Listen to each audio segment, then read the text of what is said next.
আসসালামু আলাইকুম সবাইকে। আহ্বান গল্পের গুরুত্বপূর্ণ এমসিকিউ সমাধান পর্বের দ্বিতীয় পর্বে তোমাদের সকলকে শুভেচ্ছা।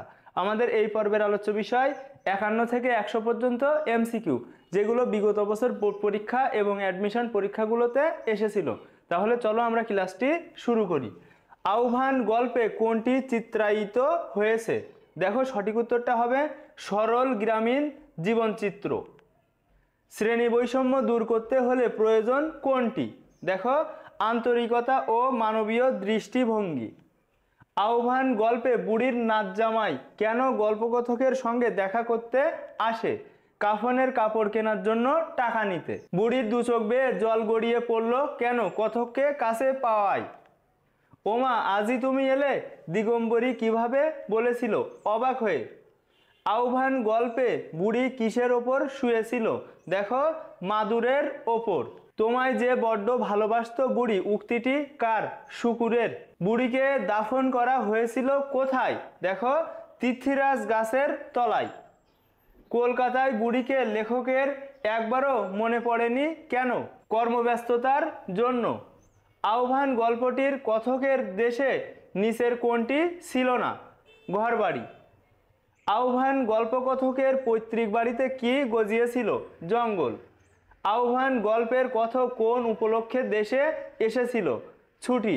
আহ্বান গল্পের কথক মোট কতবার দেশে এসেছিল তা যদি তোমরা জেনে থাকো তাহলে কমেন্টে জানিও। আহ্বান গল্পে গল্পকথক বড় আমবাগানের মধ্য দিয়ে কোথায় যাচ্ছিলেন? বাজারের দিকে। আহ্বান গল্পের কথককে দেখে চক্রবর্তী মশাই কি অভিব্যক্তি প্রদান করেছিল? দেখো, খুশি হয়েছিলেন। কতকাল পরে বাবা মনে পড়ল দেশের কথা। আহ্বান গল্পে এ উক্তিটি কে করেছিলেন? চক্রবর্তী মশাই। আহ্বান গল্পের কথক প্রণাম করে কার পায়ের ধুলা নিলেন? চক্রবর্তী মশাইয়ের। বুড়ি গোপালের বাড়ি রোজ আসতো, আর যখনই আসতো তখনই কিছু না কিছু আনবেই। এখানে কিছু না কিছু দ্বারা বোঝানো হয়েছে পাকা আম, পাতি লেবু। বাড়িঘর করবে না আহ্বান গল্পে এ উক্তিটি করেছিলেন কে? চক্রবর্তী মশাই। আহ্বান গল্পে কথককে খড় ও বাঁশ দিতে চেয়েছিল চক্রবর্তী মশাই। অনেকদিন পর গ্রামে এসে কথকের কেমন লেগেছিল? ভালো লেগেছিল। আহ্বান গল্পের কথকের বাবার পুরাতন বন্ধু কে ছিল? চক্রবর্তী মশাই। বৃদ্ধার ছায়া দেখা গেল কোন গাছের ছায়ায়? আম গাছের। বৃদ্ধা নড়ি ঠকঠক করতে করতে কোন দিকে যাচ্ছিল? বাজারের দিকে। আহ্বান গল্পের কথকের কাছে ও গোপাল আমার তোর জন্য নিয়ে আলাম কি অর্থ ধারণ করে? একটা ঘনিষ্ঠ আদরের সম্বোধন। বিভূতিভূষণ বন্দ্যোপাধ্যায়ের আহ্বান একটি উদার মানবিক সম্পর্কের গল্প। দাও বাবা তুমিও দাও আহ্বান গল্পের এ উক্তিটি কার? শুকুর মিয়া। পুনরায় গ্রামে এলাম ড্যাশ মাস পরে, ড্যাশ মাসের শেষে। দেখো, পুনরায় গ্রামে এলাম 5-6 মাস পরে, আশ্বিন মাসের শেষে। আহ্বান গল্পের বুড়ি জমির করাতির স্ত্রী। আহ্বান গল্পে বুড়িকে কোথায় কবর দেওয়া হয়েছিল? প্রাচীন গাছের তলায়। আহ্বান গল্পে বুড়িকে কে মা বলে ডাকতো?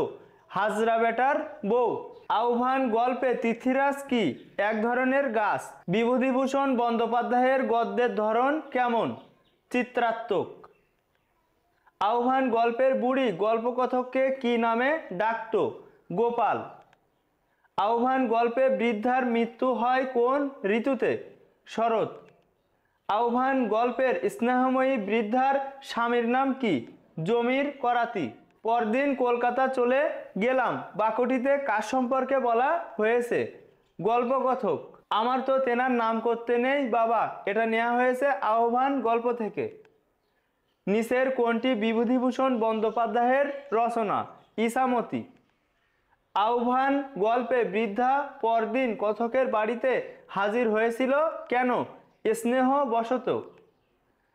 কতকাল পরে বাবা মনে পড়ল দেশের কথা আহ্বান গল্পে এ উক্তিটি করেছিলেন চক্রবর্তী মশাই।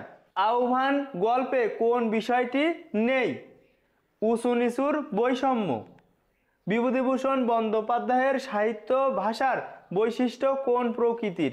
শিল্প সুষামময়। বিভূতিভূষণ বন্দ্যোপাধ্যায় গভীর আবেগ ও নিবিড় ভালোবাসা দিয়ে কি দেখেছেন? মানুষের জীবনকে। বিভূতিভূষণ বন্দ্যোপাধ্যায়ের গদ্যের প্রকৃতি কেমন? কাব্যময়। কোনটি বিভূতিভূষণ বন্দ্যোপাধ্যায়ের কালজয়ী উপন্যাস? পথের পাঁচালী। নিচের কোন গ্রন্থটি বিভূতিভূষণ বন্দ্যোপাধ্যায়ের রচিত? অপরাজিতা। কোনটি বিভূতিভূষণ বন্দ্যোপাধ্যায়ের রচিত উপন্যাস?